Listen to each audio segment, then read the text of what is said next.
నమస్తే, welcome to mirror TV plus. ప్రస్తుతం నాతో పాటు ఉన్నారు ఈటెల రాజేంద్రకి ఒకప్పుడు ప్రధాన అనుచరుడు. ఇతనికి పార్టీతో సంబంధం లేదు, కానీ ఈటెల రాజేంద్ర విషయానికి వచ్చేసరికి చిన్న విషయం దగ్గర నుంచి పెద్ద విషయం వరకు కూడా ఆయన దగ్గరుండి చూసుకున్నటువంటి సందర్భం మొన్నటి వరకు ఉంది.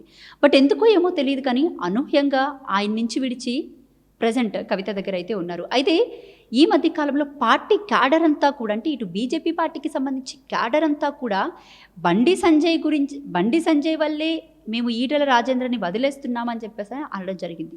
రీసెంట్గా చూసుకున్నట్లయితే కనుక హుజూరాబాద్ నుంచి చాలామంది కార్యకర్తలు కూడా ఈటెల రాజేంద్రని కలవడానికి వచ్చారు. బండి సంజయ్ విషయంలో చాలా అంటే చాలా సీరియస్గా ఉన్నారు. అసలు మొత్తానికి పార్టీ వదిలే ఆలోచనలో ఉన్నట్టు సమాచారం అవుతుంది. ఒకసారి తెలుసుకుని అంటే మాట్లాడే ప్రయత్నం చేద్దాం. అసలు ఏం జరుగుతుంది ఈటెల రాజేంద్ర వర్గానికి సంబంధించి, అలాగే బండి సంజయ్ వర్గానికి సంబంధించి. నమస్తే సార్.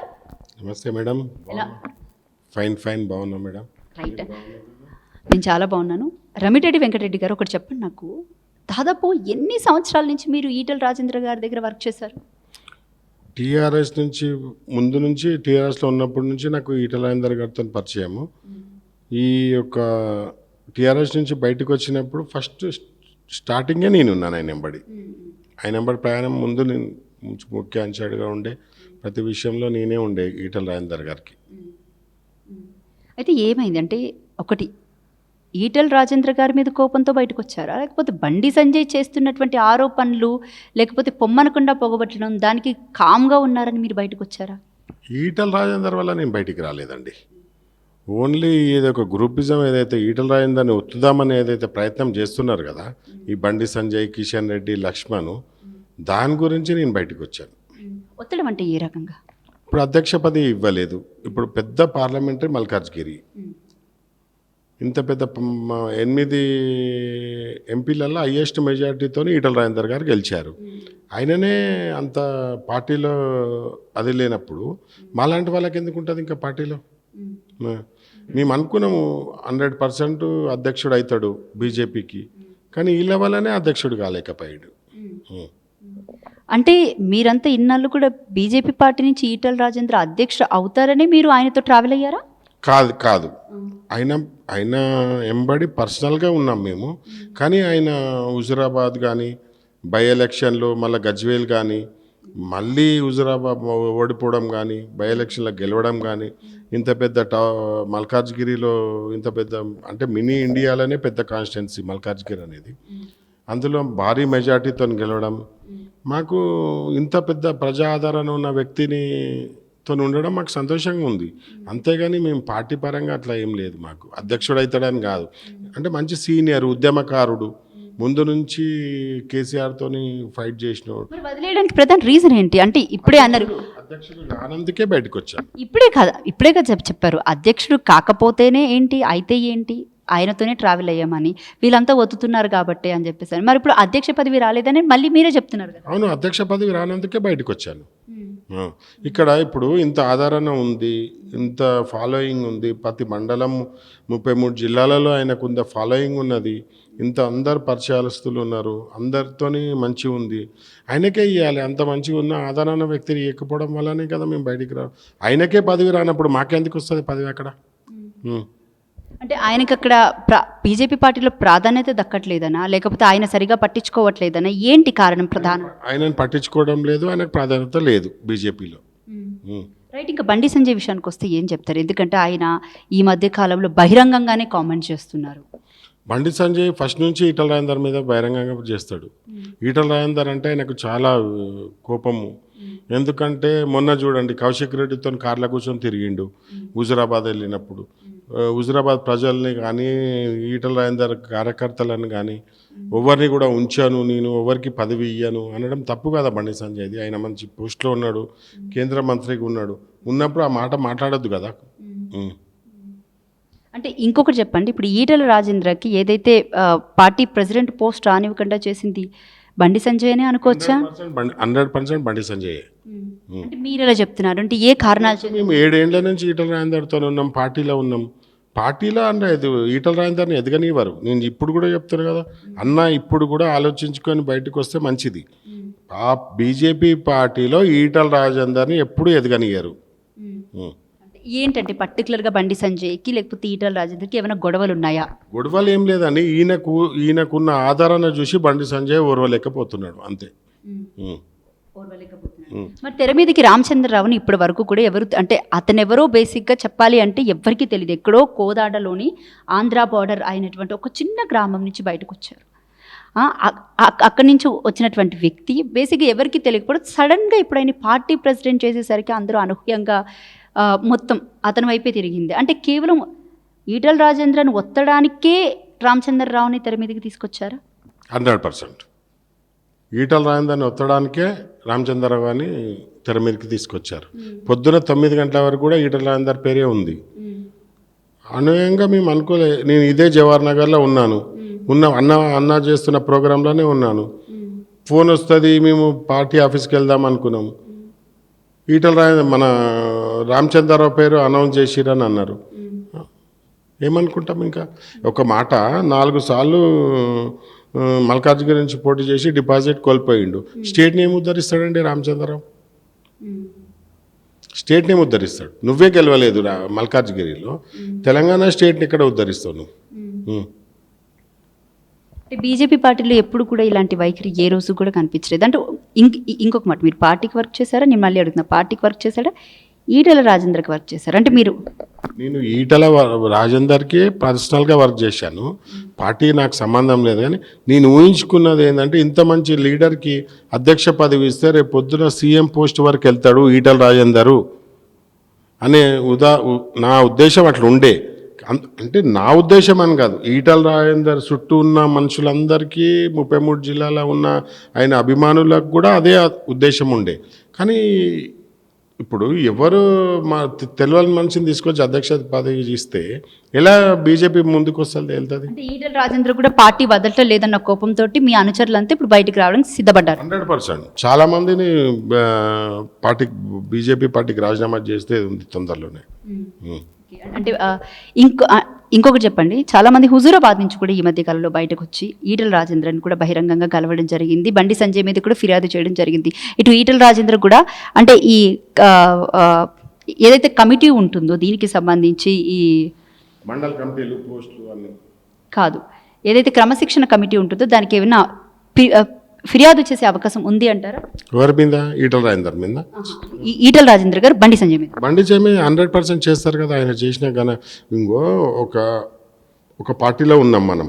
ఉన్నప్పుడు నువ్వు కౌశిక్ రెడ్డిని కార్లో కూర్చోబెట్టుకొని మళ్ళీ కౌశిక్ రెడ్డి చెప్పిన వాళ్ళకి హుజూరాబాద్లో పదవులు ఇవ్వడం కానీ, ఈటల రాజేందర్ అనుచరులందరినీ హుజూరాబాద్లో పదవులు తీసేయడం కానీ, అది ఎవరికైనా బాధ అనిపిస్తుంది కదా. అట్లా చేయొద్దు కదా నువ్వు ఒక పార్టీలో ఉన్నప్పుడు. బండి సంజయ్ కాంగ్రెస్ పార్టీ గురించి చెప్పాలంటే ఏం చెప్తారు? అంటే ఎలా ఉంది పాలన అసలు? రేవంత్ రెడ్డి పాలన గురించి చెప్పాలంటే రేవంత్ రెడ్డి పాలన ఏమీ లేదు. అన్నీ ఉట్టి అనే ఏదో ప్రచారాలు చేసి అవి రైతు బంధులు ఇస్తున్నా, అది ఇస్తున్నా, బ్రిడ్జిలు ఇప్పుడు కొత్తగా ఏదో మూసి అంటాడు, అది అంటాడు. ఇదంతా ఏమవుతుంది? దాంతో ఏం కాదు. ఇప్పుడు రేవంత్ రెడ్డి సీఎం అంటేనే నాకు నమ్మకం లేదు అసలు. ఇప్పుడు కూడా అనిపించదు సీఎం అయినా అనిపిస్తుంది నాకు. అంటే సీఎం కంటే ఎవరు కనిపించారు మీకు బేసిక్గా తెలంగాణ రాష్ట్రంలోని? తెలంగాణ రాష్ట్రం ఏర్పడిన తర్వాత 2014 నుంచి ఇప్పటి వరకు కూడా మంచి సీఎం అంటే కేసీఆర్ గారు. మంచి పరిపాలన. ఇప్పుడు కూడా కేసీఆర్ ఉన్నాడే అనిపిస్తుంది. కానీ ఈయన చూస్తే నాకు ఈయన సీఎం అనిపించదు నాకు. తెలంగాణ ప్రజలు కూడా ఊహించుకోలేకపోతున్నారు ఈయన సీఎం అంటే. అది బేసిక్గా చెప్పాలంటే మీరు ఒక మంచి బిజినెస్ మ్యాన్ కూడా, అవునా కదా? అంటే ఇప్పుడు ఈ గత 18 నెలల నుంచి మీ బిజినెస్ ఎలా ఉంది అసలు? టోటలీ రియల్ ఎస్టేట్ బిజినెస్ అన్నీ పడిపోయినాయి. ఏం లేవు. ఈ గవర్నమెంట్ వచ్చినప్పటి నుంచి అందరూ లాసే.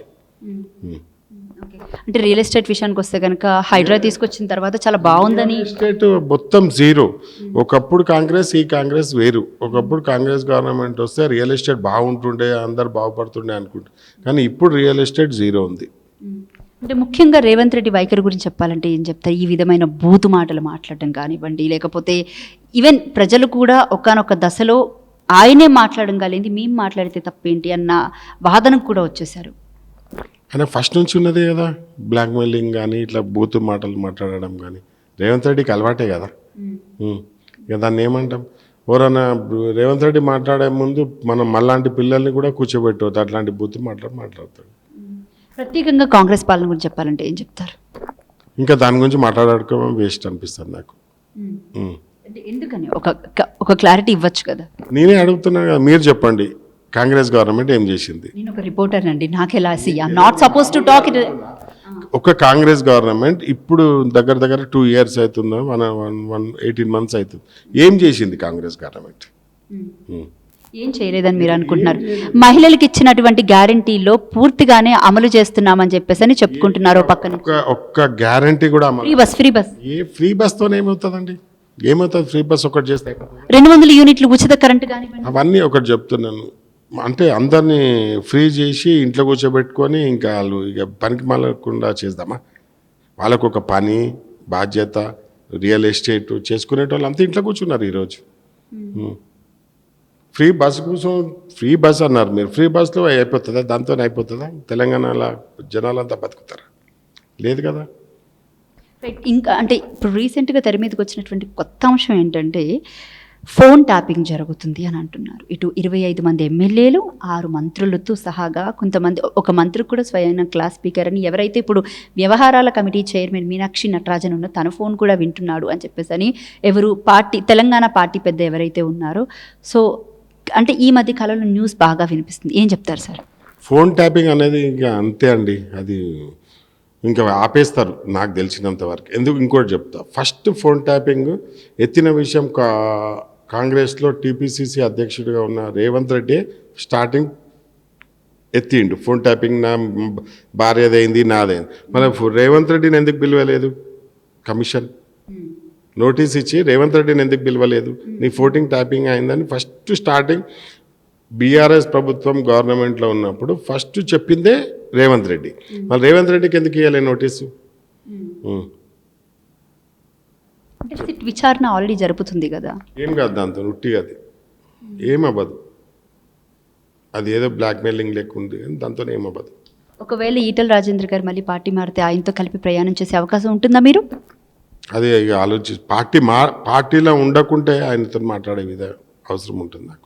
కానీ బీజేపీ పార్టీలో ఉంటే ఆయనతో కలవడం కానీ మాట్లాడడం కానీ ఉండదు. ఎందుకు మీరు అంతలాగా ఎప్పటి నుంచో ఆయనతో ఉన్నారు? చిన్న పెద్ద విషయం దగ్గర నుంచి కానీ, లేకపోతే మీరు ఒక ప్రధాన అనుచరుడు అతనికి. అండ్ ముఖ్యంగా అసలు ఒకప్పుడు రమిరెడ్డి వెంకటరెడ్డి అంటే ఈటల పక్కన కూర్చొని తినే అంత స్థాయి మీది. ఏమైంది మరి ఇంతలాగా? అంటే పార్టీ ఆయన ఎంత కష్టపడ్డాడో నాకు తెలుసండి. ఆయన పొద్దున 6 గంటల నుంచి రాత్రి 3 గంటల వరకు తిరగడం కానీ, అన్ని జిల్లాలు తిరగడం కానీ, మండలాలు తిరగడం కానీ, ఆయనతో ప్రయాణం చేసి ఆయనతో దగ్గర ఉండి నేను చూసినోని.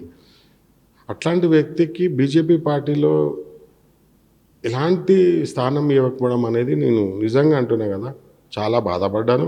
ఇప్పుడు కూడా బాధపడుతున్నాను. అయినా ఆ పార్టీలో ఉండడం నేను ఇప్పుడు అంటున్నాను అనవసరము అంటున్నాను. ఒకవేళ బండి సంజయ్ ఇలాగే ఇంకా రోజు రోజుకి మితిమీరి కొంచెం హద్దులు దాటి మాట్లాడితే, ఇప్పుడు ఎలాగో మీరు బయటకు వచ్చున్నారు కానీ ఆయన మీద ఉన్న అభిమానంతో ఇంకా మాట్లాడుతుంటే మీరు తట్టుకోగలరు అసలు? ఇప్పటికే నేను తట్టుకోలేకపోతున్నాను ఆయన అంటుంటే. మళ్ళీ వీళ్ళందరూ ఆయన ఎంబడి అనుచరులు ఏం చేస్తారో నాకు తెలియదు కానీ ప్రతి ఒక్కరికి నోటి ఏం చేయాలనిపిస్తుంది? అరే ప్రతి ఒక్కరు నోటికి వచ్చినట్టు ఈటల రాజేందర్ గురించి మాట్లాడుతున్నారు. అంటే ఓకే అంటే ఈ విధమైన మాట్లాడేటప్పుడు ఏం చేయాలనిపిస్తుంది? మీకు కోపంగా అనేక రావట్లేదు? ఎందుకు వస్తుంది అది ఎందుకు రాదు? ఇన్ని ఏండ్ల ప్రయాణంలో ఉండదా? కొద్దిగానే నాకు నేను ఒకప్పుడు అంటుంటే అన్న నీ ఆత్మని నేను అని అంటుంటే ఈటల రాజేందర్, నీ ఆత్మని ఆత్మయుండి మీరు ఆయన అన్నన్ని మాటలు అంటుంటే మీరెలాగా ఇట్లా చేతులు కట్టుకుని నేను అదే అంటున్నాను. ఇప్పుడు నేను బయటికి దాని గురించే, ఆ పార్టీలో అన్నకి గౌరవం లేదు, ఆ పార్టీలో ఉండడం అన్నకు, నేను అన్నతో ఎన్నోసార్లు చెప్పిన అన్న ఈ పార్టీ మనకు సరిపోదు, ఈ పార్టీతో మనం సెట్ కాలేం, బయటికి రావాలన్నా మన ఏదో ఆలోచన చేయాలంటే అన్న వినలేం ఆ మాట. వచ్చేసాడు. ఇంకోటి ఆయన ఎంబడి ఉన్న చుట్టుపక్కల ఉన్నోళ్ళు కూడా ఒకసారేమో అన్నతో ఉంటారు, మళ్ళీ వాళ్ళు పోయి మళ్ళీ బండి సంజయ్కి అన్న ఏం మాట్లాడుకుంటుర్రో అన్ని విషయాలు పోయి మళ్ళీ బండి సంజయ్కి చెప్తారు అన్నతోని. నేను ఈ మాట కూడా అందరితో అన్నెంబడి ఉన్న వాళ్ళు కొంతమందికి చెప్పిన, అన్న వీళ్ళు 2-3 వస్తుర్రు, మళ్ళీ పోయి బండి సంజయ్కి మనం ఏం మాట్లాడుకుంటున్న విషయాలు పోయి చెప్తుర్రు, వీళ్ళతో మనం జాగ్రత్తగా ఉండాలన్న అంటే కూడా అన్న మా మాట వినలే.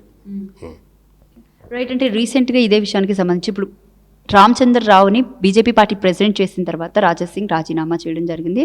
దానికి అధిష్టానం కూడా అంగీకారం తెలిపింది. ఇప్పుడు ఇదే వైఖరిలో ఒకవేళ ఈయనతోటి సస్పెండ్ చేస్తే ఏం చేస్తారు? ఈటల రాజేంద్రని సస్పెండ్ చేస్తే ఏం చేస్తారు పార్టీ నుంచి? నేను అదే చెప్తాను కదా, అంత సస్పెండ్ చేసే ముందే బయటికి రావాలి ఆయన. రాకపోతే ఇంకా ఆ పార్టీలో ఆయనకు స్థానం లేదు. బండి సంజయ్ ఉన్నన్ని రోజులు, కిషన్ రెడ్డి ఉన్నన్ని రోజులు ఆ పార్టీలో అన్నకు స్థానం ఉండదు. మీకు ఆయన కూడా కట్ అయిపోద్దా? మీకు ఆయన కూడా బంధం తెగిపోద్దాయి? ఎవరికి? ఈటల బంధం ఎట్లా తెగిపోదు? ఒక ఇంటి మనుషులము ఒక దగ్గర కూర్చొని. ఇలాంటి కష్టకాలంలో మీరు ఎట్లా వదిలేసి వస్తారా? నన్ను వదిలేసి రాలేదు, నేను పార్టీని వదిలేసి వచ్చాను. మీరు ఇది గ్రహించండి. పార్టీ మనకు గౌరవం ఇస్తలేదన్నా, మనని ఒత్తే ప్రయత్నం చేస్తుర్రు. మీరు ఇప్పుడైనా గ్రహించండి, రేపొద్దున పార్టీలో మనకి ఎలాంటి స్థానం ఉండదు. మొన్న కూడా బండి సంజయ్ నేను పేపర్లో చూసినాను, ఈటల రాజేందర్ని 3-4 నెలల్లో నీ రాజకీయ భవిష్యత్ ఖతం చేస్తానన్నాడు అన్న విషయాలు కూడా నేను పేపర్లో చూసిన. నీ మనుషులకు ఎవరికి కూడా హుజురాబాద్లో ఒక్క పోస్ట్ కూడా ఇవ్వను అని నేను ఈ నిన్న మొన్న చూసా పేపర్లో. ఇక అట్లాంటప్పుడు ఆ పార్టీలో ఉండడం ఎందుకండి? ఇప్పుడు అన్న ఉంటే అధ్యక్షుడు ఇస్తేనేమో అందరు గుర్తింపు ఉంది, ఉద్యమకారుడు కాబట్టి బీజేపీ పార్టీ భవిష్యత్తులో మంచిగా ఉంటుండే. ఇక అన్నకి అన్నప్పుడు రామచంద్రరావుకి మీరు చెప్పండి, రామచంద్రరావుని ఎంతమంది గుర్తుపడతారు? ఎవ్వరు గుర్తుపట్టారు. ఈటల అంటే ఒక బ్రాండ్ ఉండే. నిజంగా, ఎందుకంటే ఆయన హెల్త్ మినిస్టర్గా చేశారు. కేసీఆర్ క్యాబినెట్లో ఆయనకు ఒక ప్రత్యేకమైన స్థానం ఉండేది.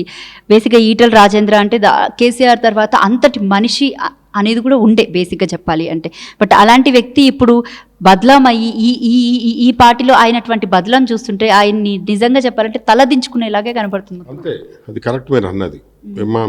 ఇంకో ఆయన ఉద్యమకారుడు, కేసీఆర్తోని ఉద్యమం చేసినోడు, ఎన్నో కేసులు పెట్టుకున్నాడు, ఇప్పుడు కూడా కేసులకు అటెండ్ అవుతాడు. అట్లాంటి వ్యక్తిని 2 సార్లు కరీంనగర్ జిల్లా అధ్యక్షుడు, 6 సార్లు ఎమ్మెల్యే, ఇప్పుడు ఎంపీ, ఇండియాలోనే పెద్ద కాన్స్టిట్యున్సీకి ఎంపీ, అట్లాంటి వ్యక్తినే ఆ పార్టీలో అంత అగౌరవంగా చూసినప్పుడు ఇక మాలాంటి వాళ్ళు ఎట్లా జీర్ణించుకుంటారు మీరు చెప్పండి? ఈటల రాజేంద్ర ఏ పార్టీలో ఉంటే సుస్థిరంగా బాగుంటారని మీరు అనుకుంటున్నారు? ఇక అది ఆయనలో మేమైతే చెప్పినాం, ఈ పార్టీలో నువ్వు ఉంటే. మీరేమనుకుంటున్నారు మీ క్యాడర్కి సంబంధించి, మీ దానికి సంబంధించి? ఫస్ట్ అయితే అన్న బయటికి రావాలి కదా, వస్తే నేను అన్నకు చెప్తా అన్నమాట. నువ్వు ఏడికి రావాలన్నా, ఎవరితో ఉంటే మాతో చెప్పకూడదా ఏ పార్టీలో ఉంటే బాగుంటుంది అనేది? అన్న ఆ పార్టీలోనే ఉన్నాడు కాబట్టి బయటకు వస్తే కంపల్సరీ. బయటకు వచ్చిన తర్వాత ఏ పార్టీలో జాయిన్ అయితే బాగుంటుంది? కాంగ్రెస్లో ఉన్నాడు బెస్ట్. కాంగ్రెస్ నెక్స్ట్ రాదు, 7-8 సీట్లు కూడా కాంగ్రెస్కి రావు నెక్స్ట్. ఇక ఆయన నేను అనుకుంటున్నాను ఏంటంటే మంచిగా ఆయననే డిసైడ్ చేసుకోవాలి అంటున్నా. ఈ పార్టీ అంటే నేను అన్నకు చెప్పి అంత పెద్ద మనిషిని కాదు, కానీ అన్నకైతే ఇదైతే చెప్తా, నిన్నైతే ఎదగనివ్వరు పక్క, నిన్ను ఒత్తేస్తారు. నీ అంచర్లను నాలాంటి అంచర్లను ఒత్తేస్తారు, హుజురాబాద్ వాళ్ళని అంచర్లను వదిలేస్తారు. హుజురాబాద్లో నీకు కావాల్సిన వాళ్ళకి ఒక పోస్ట్ ఇవ్వరు. వీళ్ళు ఉన్నన్ని రోజులు నేను ఎదగనివ్వరు. ఫైనల్గా చెప్పండి, నేను మళ్ళీ అడుగుతున్నా, ఇదే మాట వైఖరి ఇంకా మాటలు హద్దులు దాటి మాటలు వదిలితే ఎలా ఉండబోతుంది? ఎందుకంటే మీరు పార్టీని వదిలేనని అన్నారు తప్ప ఈటలని వదలలేదు అని అన్నారు. యాజ్ ఏ ఈటల అనుచరుడిగా మీ ఒక ఆత్మగా ఏం చెప్తారు? అంతవరకు రానియకముందే బయటికి రావడం బెస్ట్. అంతే తప్ప అపోజిషన్ వాళ్ళకి ఏం చెప్పారు మీరు? ఇంకేమంటాము, ఆయన పెద్ద సీనియర్ లీడరు. ఆయన ఒకటి చెప్పాలండి, బండి సంజయ్ అంత స్థాయి ఈటల రాజేందర్ కన్నా స్థాయి లేదు. ఈటల రాజేందర్ 6 సార్లు ఎమ్మెల్యే అండి, నువ్వేం లేకుండే అప్పుడు, ఒక కార్పొరేటర్ కూడా లేకుండే. బండి సంజయ్, ఈటల రాజేందర్ మంత్రి చేసినప్పుడు ఒక కార్పొరేటర్వి కూడా కాదు, కరీంనగర్ జిల్లా అధ్యక్షుడిగా ఉన్నప్పుడు నువ్వేముండే చెప్పండి? ఇప్పుడు నువ్వు ఆయనను అనే అంత స్థాయి నీకు పెరగలేదు. ఇంకా నువ్వు ఏదో ఉండొచ్చు, మంత్రి ఉండొచ్చు, కానీ ఈటల రాజేందర్ అంత స్థాయి అనే మాట నీది కాదు. అది ఈటలన్న అనేది అది కూడా ఒక బ్రాండే. ఈటల అనేది తెలంగాణలో ఒక బ్రాండ్. కేసీఆర్ అనే ఎట్లా బ్రాండ్ ఉందో ఈటల అనేది కూడా ఒక బ్రాండ్.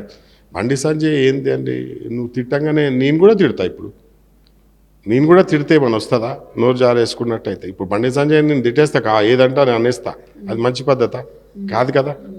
నేనేమంటున్నా, ఈటల అనేది చాలా నెమ్మది మంచి సున్నితమైన వ్యక్తి. ఆయన దగ్గర ఉన్న అనుచర వర్గం చాలా మంచోళ్ళు. ఆయనకున్న క్యాడర్ చాలా పెద్ద క్యాడర్ తెలంగాణలో. ఆయన గుర్తుపట్టనోడు కాదు. ఎవరైనా ఎక్కడికైనా పోతే చిన్న 11 ఏళ్ళ కుర్రోడు కూడా అరే ఈటల రాజేందర్ అంటాడు.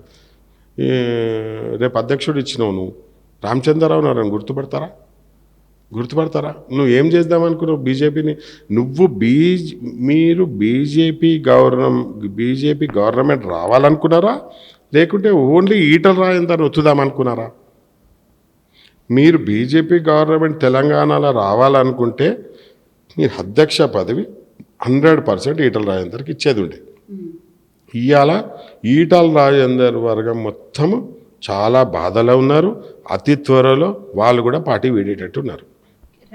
మీరేమో బండి సంజయే రామచంద్రరావుని తెర మీదకి తీసుకొచ్చారు ఈటలను ఒత్తడానికి అని అంటున్నారు. కానీ ఇదే మాట నేను రామచంద్రరావుని ప్రశ్నిస్తే నన్ను అధిష్టానం తీసుకొచ్చింది పార్టీ ప్రెసిడెంట్గా అతను అన్నాడు. ఎన్నిసార్లు నువ్వు గెలిచినవు, ఎన్నిసార్లు ఎంపీ అయినవు, ఎన్నిసార్లు ఎమ్మెల్యే అయినవు అని నిన్ను తీసుకొచ్చారు? నీ ప్రజలే గుర్తుపట్టినప్పుడు నీ అధ్యక్ష పదవి ఎక్కడ పనిచేస్తుంది? నువ్వు మల్కార్జుననే గెలవలేదు, స్టేట్ లైన్లో ఎలా గెలిపిస్తావు అనుకున్నావు? బండి సంజయ్ ఎట్లా అనుకున్నాడు? ఇప్పుడు కిషన్ రెడ్డి ఉన్నాడు, లక్ష్మణ్ ఉన్నాడు, వీళ్ళు ఏమన్నారు? లేదన్నా ఒక మంచి వ్యక్తి ఉన్నాడు, మేము సెంట్రల్ గవర్నమెంట్లో పోస్ట్లో ఉన్నాము, మళ్ళీ మాకు ఈటల రాజేందర్ పెడితే బాగుంటుంది కదా అనే ఒక మాట బండి సంజయ్ కానీ, లక్ష్మణ్ కానీ, కిషన్ రెడ్డి కానీ ఎవరైనా చెప్పాలి కదా, చెప్పిన. అండ్ అలాగే ఇదే విషయానికి సంబంధించి కూడా చంద్రబాబు నాయుడు తెలంగాణ రాజకీయాల్లో చక్రం తిప్పాడు, చంద్రబాబు నాయుడు మనిషే రామచంద్రరావు అని చెప్పేసి చాలా మంది గుసగుసలు వినిపిస్తున్నారు. తప్పు. దీనికి ముఖ్య కారణం బండి సంజయ్. ఈటల రాజేందర్కి రాకపోవడం బండి సంజయ్ కారణం, అంతే. బండి సంజయే ఈటల రాజేందర్ గారిని, నేను ఉదాహరణ ఒక మాట చెప్తానండి. కిషన్ రెడ్డి బండి సంజయ్ని తీసినాక కిషన్ రెడ్డి గారు ప్రమాణ స్వీకారం చేస్తున్నారు. చేసేటప్పుడు బండి సంజయ్ ఇప్పుడు కూడా చూడండి ఆ వీడియో, ఒక మాట అన్నాడు, నన్ను దించినట్టు కిషన్ రెడ్డిని దించకుండా చూసుకోండి, నన్ను దించే ప్రయత్నంలో ఎవరైతే ఉన్నారో వాళ్ళు కిషన్ రెడ్డితో కూడా ఇలా చేయకండి అని ఈ బహిరంగంగా బండి సంజయ్ మైక్లో చెప్పిండు ఆ రోజు. నేనే ఉన్నాను ఉదాహరణ, దానికి కారణం. దీనికి ఈటల రాజేందర్కి అధ్యక్ష పదవి రాకపోవడం ముఖ్య కారణం బండి సంజయ్. ఒక విషయం చెప్తున్నాను, ఈటల రాజేందర్కి బండి సంజయ్ని అధ్యక్ష పదవి తీయడం వల్ల లాభం ఏమొస్తుంది? ఏం రాదు. కానీ ఈటల రాజేందర్ అధ్యక్ష పదవి రాకుండా 3 కారణాలు. వీళ్ళు ముగ్గురు కిషన్ రెడ్డి, లక్ష్మణ్, బండి సంజయ్, వీళ్ళు 3 కలిసే మన ఈటల రాజేందర్కి అధ్యక్ష పదవి రాకుండా చేసిర్రు. ఇది నేను బహిరంగంగా కాదు, ఓపెన్గా చెప్తున్నా. వీళ్ళు 3 ఈటల రాజేందర్కి అధ్యక్ష పదవి రాకపోవడం చేయడం వీళ్ళు 3 కారణం. అంటే మీకేమన్నా, మీరు బేసిక్గా పక్కనే ఉంటారు కాబట్టి మీకు ఇంకా బాగా తెలుస్తుంది ఆయన ఎలా ఉంటారో, గొడవలు ఏమున్నాయో, పంచాయతీలు ఏమున్నాయో అనేది మీకు ఇంకా బాగా తెలిసి ఉంటుంది. ఏమైనా గతంలో వీళ్ళిద్దరికి పంచాయతీలు ఉన్నాయో? అసలు ఏమున్నాయండి? ఆయన కార్పొరేటర్ స్థాయి కానప్పుడు ఈటల రాజేందర్ గారు మంత్రి, ఆయనకేం సంబంధము? నేను ఒకటి చెప్తాను, ఈయనకు అధ్యక్ష పదవి ఇస్తే తెలంగాణలో ఇక మా పేరును ఎవరు గుర్తుపట్టరు, మమ్మల్ని తెలంగాణలో ఎవరు చూడరు. ఈయనకిస్తే ఈయనదే 1 సైడ్ అవుతుంది తెలంగాణలో, ఈయనల అనుచరవర్గమే ఉంటుంది మొత్తం అని చెప్పి పార్టీని ఆలోచించుకోలే వీళ్ళు 3. ఓన్లీ ఈటల రాజేందర్ని తీయడం, ఈటల రాజేందర్ అనుచరులని ఎట్లా వచ్చాలి అనే ఉద్దేశంతోనే పార్టీని ఈరోజు ఈ పరిస్థితికి తీసుకొచ్చారు. అధిష్టానం నిర్ణయిస్తే వీళ్ళకేం సంబంధం ఎలా ఉంటుంది చెప్పండి? అధిష్టానంకి కూడా తెలుసు కదండి. అధిష్టానంకి తెలియకుండా ఎంపీ టికెట్ ఇచ్చారా? అధిష్టానం తెలియకుండా కొత్త పాత అంటారు వీళ్ళు. ఇప్పుడు మీరు ఎవరైనా అడగండి బీజేపీలో. ఎందుకంటే ఎస్ మీరు అన్నమాట ఆబ్వియస్లీ రైట్. ఎందుకంటే ఈ ఈటల రాజేంద్ర అనే వ్యక్తి కొత్తగా వచ్చిన పార్టీలోకి కొత్తగా వచ్చినటువంటి వ్యక్తి. మరి అలా అయితే డీకే అరుణ ఉంది అక్కడ, అదే ప్లేస్ లో విశ్వేశ్వరరెడ్డి ఉన్నాడు, కొండ విశ్వేశ్వరరెడ్డి, విశ్వేశ్వరరెడ్డి, ధర్మపురి అరవింద్ ఉన్నాడు, వెంకట్రామరెడ్డి ఉన్నాడు, మహేశ్వర్ రెడ్డి ఉన్నాడు, వేరు ఇప్పుడు ఎల్పీ అసెంబ్లీలో ఎల్పీ నిర్మల నర్సేగౌడ్ కూడా నర్సేగౌడ్ ఉన్నారు. అంటే వీళ్ళందరూ కూడా ఆలోచించుకోవాలి. వీళ్ళందరూ ఒకటి ఆలోచించుకోవాలి ఏంటంటే ఈయన కొత్తోడు అంటారు కదా, మళ్ళీ రేపు పొద్దున మీ పరిస్థితి ఏంది, మీ అందరి పరిస్థితి ఏంది, డీకేఆర్ పరిస్థితి ఏంది, మహేశ్వర్ రెడ్డి వాళ్ళంతా కూడా ఈటల రాజేంద్రకి ఎట్లా ఇస్తారు కొత్తోడు కాబట్టి? వీళ్ళందరూ అన్నారా? వీళ్ళందరూ కూడా ఎలా యాక్సెప్ట్ చేస్తారు అనుకుంటున్నారు? చేయాలి. వీళ్ళందరూ కూడా కొత్తలే కదా. అంటే మీకు కూడా స్థానం రేపు పొద్దున మీకు కూడా స్థానం లేనట్టే కదా. వెంకట్రామరెడ్డికి కానీ, మహేశ్వర్ రెడ్డికి కానీ, నగేష్కి కానీ, ఎంపీ మన వీళ్ళ ధర్మపురి అరవింద్కి కానీ వీళ్ళంతా కొత్త వాళ్ళే కదా పార్టీలకు వచ్చిన వాళ్ళు. అంటే రేపు పొద్దున ఇవ్వాలి, ఎందుకు ఇవ్వలేదు అంటే కొత్త పాత అంటున్నారు కదా. రేపు కూడా మీరు అందరు కొత్తలే కదా. రేపు పొద్దున మీ పరిస్థితి కూడా ఇదే. బీజేపీలో మీరందరూ ఫస్ట్ మీరందరూ నిర్ణయించుకోవాలి ఏం చేయాలనేది. కొత్త పాత అన్నందుకు మీరందరూ ఏం చేయాలి?